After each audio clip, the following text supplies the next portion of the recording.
Hi friends, welcome to Aruna teach Kannada YouTube channel. ಇವತ್ತು second PUನ 5ನೇ ಪದ್ಯ ಜಾಲಿಯ ಮರದಂತೆ. ಇದನ್ನು ಬರೆದವರು ಪುರಂದರ ದಾಸರು. ಸೊ ಇವತ್ತು ಈ ಒಂದು ಲೆಸನ್ನ ಅಂದರೆ ಈ ಒಂದು ಪದ್ಯದ ಸಂದರ್ಭ ಸಹಿತ ಹಾಗೆ ಒಂದು ವಾಕ್ಯದಲ್ಲಿ ಉತ್ತರಿಸಿ ಇದರೆಲ್ಲ ಪ್ರಶ್ನೋತ್ತರಗಳನ್ನ ನಾನು ಎಕ್ಸ್ಪ್ಲೇನ್ ಮಾಡಿ ಹೇಳ್ತೇನೆ. ಹಾಗೆ ಇದರ ನಿಮಗೆ ಲೆಸನ್ ಎಕ್ಸ್ಪ್ಲೇನ್ ಬೇಕು ಅಂತ ನಿಮ್ಗೆ ಅನಿಸಿದ್ರೆ ಸೊ ನೀವು ಕಮೆಂಟ್ ಮೂಲಕ ನನಗೆ ತಿಳಿಸಿ ಅಂತ ಹೇಳ್ತಾ, ಸೊ ಫಸ್ಟ್ ಟೈಮ್ ನೀವು ನಮ್ಮ ಚಾನಲ್ನ ನೋಡ್ತಿದ್ರೆ ಸಬ್ಸ್ಕ್ರೈಬ್ ಮಾಡಿ, ಹಾಗೆ ಪಕ್ಕದಲ್ಲಿರೋ ಬೆಲ್ ಐಕಾನ್ನ ಕ್ಲಿಕ್ ಮಾಡೋದು ಮರಿಬೇಡಿ ಅಂತ ಹೇಳ್ತಾ, ಹಾಗೆ ಕೊನೆಯಲ್ಲಿ ನಿಮ್ಗೆ ವಿಡಿಯೋ ಇಷ್ಟ ಆದರೆ ಕೊನೆ ಎಂಟು ತನಕ ನೋಡಿ. ಸೊ ಕೊನೆವರೆಗೂ ಇಷ್ಟ ಆದರೆ ಅಂದರೆ ವಿಡಿಯೋ ಇಷ್ಟ ಆದರೆ ಲೈಕ್ ಮಾಡಿ, ಹಾಗೆ ಕಮೆಂಟ್ ಮಾಡಿ, ಹಾಗೆ ನಿಮ್ಮ ಫ್ರೆಂಡ್ಸ್ಗೆ ಶೇರ್ ಮಾಡಿ ಅಂತ ಹೇಳ್ತಾ, ಮತ್ತು ಇನ್ನೊಂದು ವಿಷಯ ಏನಂದರೆ ನಿಮಗೆ ಮಾರ್ಚಿಂದ ಎಕ್ಸಾಮ್ ಸ್ಟಾರ್ಟ್ ಆಗ್ತದೆ.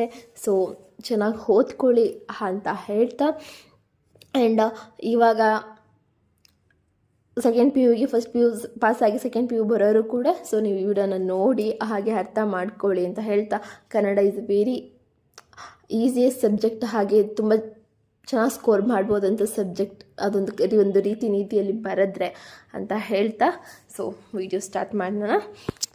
ಸೊ ಜಾಲಿಯ ಮರದಂತೆ ಫಸ್ಟು ನಾವು ಸಂದರ್ಭ ನೋಡೋಣ, ಆಯಿತಾ? ಸಂದರ್ಭದನ್ನು ಎಕ್ಸ್ಪ್ಲೈನ್ ಮಾಡ್ತಾ ನಿಮಗೆ ನೆಕ್ಸ್ಟ್ ಬೇರೆದು ಮಾಡ್ತೀನಿ. ಸೊ ಇವತ್ತು ನಿಮಗೆ 4 ಸಂದರ್ಭದಲ್ಲಿ 4 ಕ್ವಶನ್ನ ಕೊಟ್ಟಿರ್ತಾರೆ. ಸೊ ಅದರಲ್ಲಿ ಫಸ್ಟ್ ಒನ್, ಮೂಲಾಗ್ರ ಪರ್ಯಂತ ಮುಳ್ಳು ಕುಡಿಪಂತೆ. ಇದನ್ನು ತುಂಬ ರಿಪೀಟೆಡಾಗಿ ಕೇಳಿದ್ದಾರೆ, ಇದು ಇಂಪಾರ್ಟೆಂಟ್ ಕ್ವಶನ್. ಸೊ ಆಯ್ಕೆ, ಈ ವಾಕ್ಯವನ್ನು ಪುರಂದರದಾಸರ ಜಾಲಿಯ ಮರದಂತೆ ಎಂಬ ಕೀರ್ತನೆಯಿಂದ ಆರಿಸಿಕೊಳ್ಳಲಾಗಿದೆ. ಸಂದರ್ಭ, ದುರ್ಜನರ ಗುಣವನ್ನು ತಿಳಿಸುತ್ತಾ ಈ ಮಾತನ್ನು ಹೇಳಿದ್ದಾರೆ ಪುರಂದರದಾಸರು.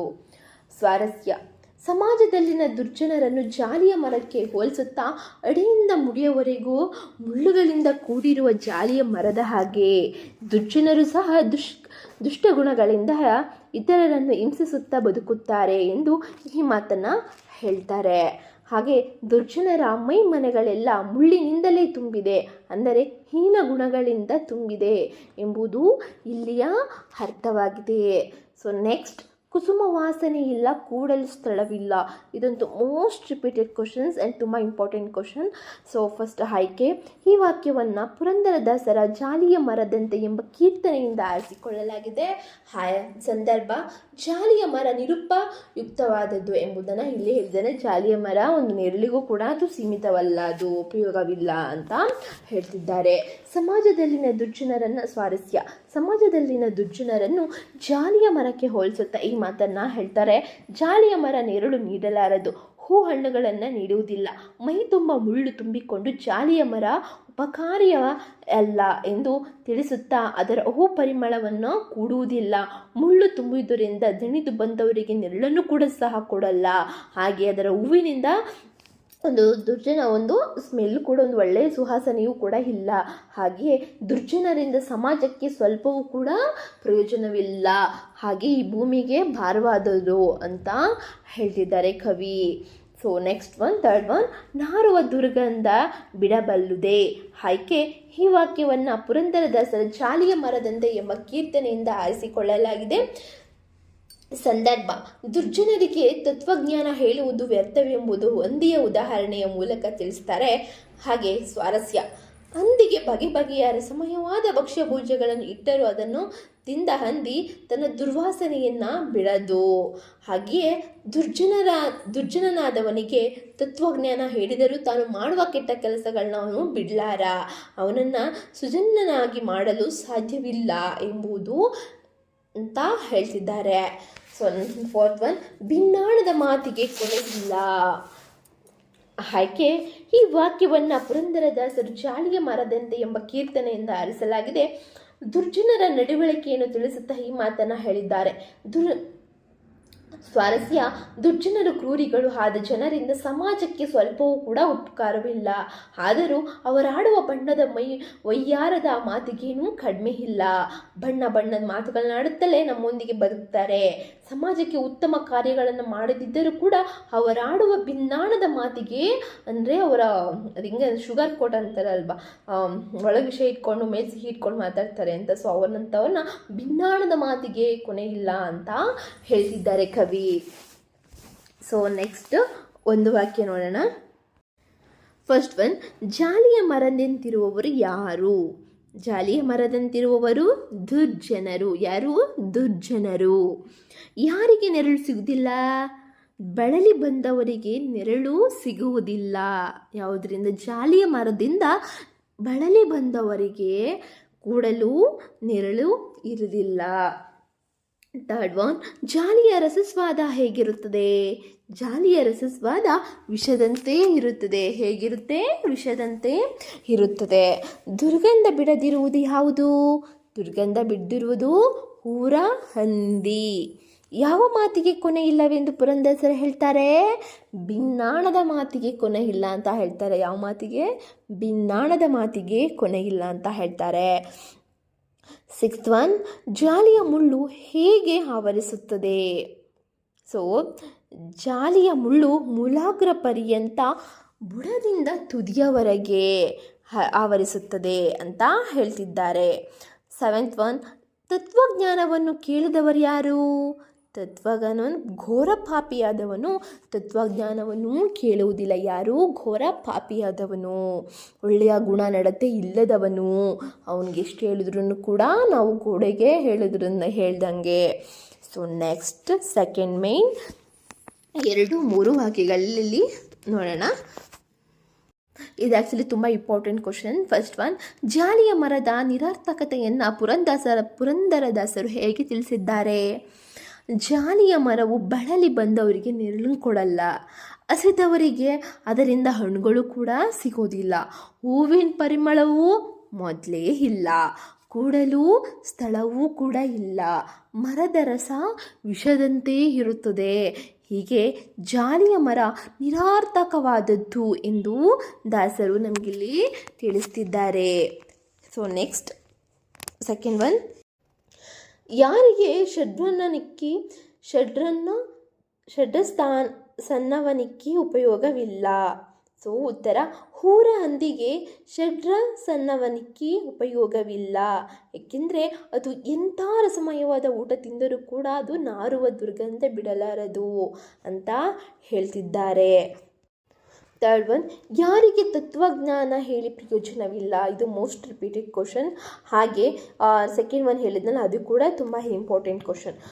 ಇವಾಗ ಥರ್ಡ್ ಒನ್ ಆನ್ಸರ್, ಘೋರ ಪಾಪಿಯಾದವನಿಗೆ ತತ್ವಜ್ಞಾನ ಹೇಳಿದರೂ ಕೂಡ ಪ್ರಯೋಜನವಿಲ್ಲ.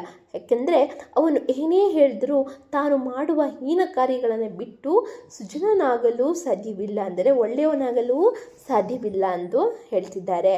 ಫೋರ್ತ್ ಒನ್, ದುರ್ಜನರ ಕಾರ್ಯ ಯಾವ ಬಗೆಯದು? ಸೊ ಆನ್ಸರ್, ದುರ್ಜನರಿಂದ ಸಮಾಜಕ್ಕೆ ಯಾವ ಪ್ರಯೋಜನವೂ ಕೂಡ ಇಲ್ಲ. ಆದರೂ ಅವರ ಭಿನ್ನಾಣದ ಮಾತುಗಳಿಗೆ ಕೊನೆ ಇಲ್ಲ, ಕಡಿಮೆ ಇಲ್ಲ. ಹಾಗೆ ಅನ್ನಕ್ಕಾಗಿ ಸೇರಿದ ನಾಯಿಗಳು ಹಾಗೆ ಕಚ್ಚಾಡುವುದು ಇವರ ಕಾರ್ಯ. ಇಂಥವರನ್ನು ಕುನ್ನಿ ಮಾನವರು ಎಂದು ದಾಸರು ಕೇಳಿದ್ದಾರೆ. ನೆಕ್ಸ್ಟ್ 4 ಅಂಕಗಳು, 4-5-6 ಅಂಕಗಳಲ್ಲಿ ಬರೆಯುವಂಥದ್ದು. ಫಸ್ಟ್ ಒನ್, ಜಾಲಿಯ ಮರವು ನಿರುಪಯುಕ್ತವೆಂಬುದನ್ನು ಪುರಂದರದಾಸರು ಹೇಗೆ ನಿರೂಪಿಸ್ತಾರೆ ಅಂತ ಕೇಳಿದ್ದಾರೆ. ಮರ ಎಂದರೆ ಅದರಿಂದ ನಾವು ಏನೇನೋ ನಿರೀಕ್ಷಿಸುತ್ತೇವೆ ಅಲ್ವಾ? ಅದರ ತಂಪಾದ ನೆರಳು, ಅದು ಬಿಟ್ಟ ಹೂವಿನ ಪರಿಮಳ, ಅದು ಕೊಡುವ ಹಣ್ಣು, ಹೀಗೆ ಅದರ ಉಪಯುಕ್ತಕತೆಯ ಬಗೆಗೆ ಯೋಚಿಸುತ್ತೇವೆ. ಜಾಲಿಯ ಮರದಲ್ಲಿ ಮನುಷ್ಯರಿಗೆ ಉಪಯೋಗವಾಗುವ ಯಾವ ಗುಣವೂ ಕೂಡ ಇಲ್ಲ. ಆದ್ದರಿಂದಲೇ ಪುರಂದರದಾಸರು ಅದು ನಿರುಪಯುಕ್ತವೆಂದು ಹೇಳಿದ್ದಾರೆ.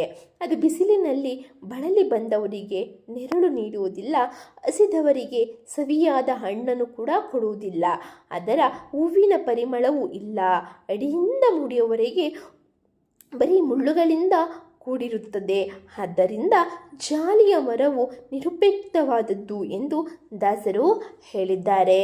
ಜಾಲಿಯ ಮರದ ಹಾಗೆಯೇ ನಿರುಪಯುಕ್ತ ಜೀವಿಗಳು ದುರ್ಜನರು ಎಂಬುದು ದಾಸರ ಅಭಿಪ್ರಾಯವಾಗಿದೆ. ಸೊ ನೆಕ್ಸ್ಟ್ ಒನ್, ಜಾಲಿಯ ಮರ ಮತ್ತು ದುರ್ಜನರನ್ನು ಸಮೀಕರಿಸುವುದರ ಔಚಿತ್ಯವನ್ನು ಚರ್ಚಿಸಿ. ಸೊ ಆನ್ಸರ್, ಅಡಿಯಿಂದ ಮುಡಿಯವರೆಗೆ ಮುಳ್ಳುಗಳಿಂದ ಕೂಡಿದ ಜಾಲಿಯ ಮರದ ಹಾಗೆ ಸಮಾಜದಲ್ಲಿನ ದುರ್ಜನರು ನಿರುಪಯುಕ್ತ ಜೀವಿಗಳೆಂಬುದು ಪುರಂದರದಾಸರ ಅಭಿಪ್ರಾಯವಾಗಿದೆ. ಜಾಲಿಯ ಮರಕ್ಕೆ ದುರ್ಜನರನ್ನು ಹೋಲಿಸುವುದು ಉಚಿತವಾಗಿದೆ. ಜಾಲಿಯ ಮರದಿಂದ ಏನೂ ಪ್ರಯೋಜನವಿಲ್ಲ, ಅದು ಬಿಸಿಲಿನಲ್ಲಿ ಬಳಲಿ ಬಂದವರಿಗೆ ನೆರಳನ್ನು ಕೂಡ ನೀಡುವುದಿಲ್ಲ, ತಿನ್ನಲು ಸವಿಯಾದ ಹಣ್ಣನ್ನು ಕೊಡುವುದಿಲ್ಲ. ಹೂವಿನ ಪರಿಮಳವು ಹಿತಕಾರುವುದಾದಲ್ಲ. ಮೈತುಂಬ ಮುಳ್ಳು ತುಂಬಿಕೊಂಡಿರುವ ಜಾಲಿಯ ಮರದ ಉಪಯೋಗ ಎಳ್ಳಷ್ಟು ಕೂಡ ಸಮಾಜಕ್ಕೆ ಇಲ್ಲ. ಹಾಗೆಯೇ ದುರ್ಜನರಾದವರು ಯಾರಿಗೂ ಹಿತವಾದುದನ್ನು ನೀಡಲಾರರು. ಕಪಟ ನಡವಳಿಕೆಯಿಂದ ಅಹಿತ ಮಾತುಗಳಿಂದ ಇತರರಿಗೆ ಕಷ್ಟಗಳನ್ನೇ ಕೊಡುತ್ತಾ ಬದುಕುವ ಇವರು ಸಮಾಜಕ್ಕೆ ಕಂಟಕಪ್ರಾಯರು. ಹೀಗೆ ದಾಸರು ದುರ್ಜನರಾದವರನ್ನು ಜಾಲಿಯ ಮರಕ್ಕೆ ಹೋಲಿಸಿ ಬರೆದಿರುವುದು ನಮಗೆ ಇಲ್ಲಿ ಔಚಿತ್ಯಪೂರ್ಣವಾಗಿದೆ. ಎಷ್ಟು ಉದಾಹರಣೆಗಳ ಮೂಲಕ ಎಷ್ಟು ಹೋಲಿಸಿ ಹೇಳ್ತಿದ್ದಾರೆ ನೋಡಿ. ಸೊ ನೆಕ್ಸ್ಟ್ ಥರ್ಡ್ ಒನ್, ಸಮಾಜ ಕಂಟಕರ ಬಗೆಗೆ ಪುರಂದರದಾಸರ ಅಭಿಪ್ರಾಯಗಳನ್ನು ಸಂಗ್ರಹಿಸಿ ಅಂತ ಕೇಳಿದ್ದಾರೆ. ಆನ್ಸರ್: ಸಮಾಜಕ್ಕೆ ಕಂಟಕರಾದ ದುರ್ಜನರನ್ನು ಪುರಂದರದಾಸರು ಜಾಲಿಯ ಮರಕ್ಕೆ ಹೋಲಿಸಿದ್ದಾರೆ. ಬುಡದಿಂದ ತುದಿಯವರೆಗೆ ಮುಳ್ಳು ತುಂಬಿಕೊಂಡಿರುವ ಜಾಲಿಯ ಮರದಿಂದ ಏನು ಉಪಯೋಗವಿಲ್ಲ. ಬಳಲಿ ಬಂದವರಿಗೆ ನೆರಳನ್ನು ಕೂಡ ಅದು ನೀಡದು. ಸವಿಯಾದ ಹಣ್ಣನ್ನು ಕೊಡುವುದಿಲ್ಲ.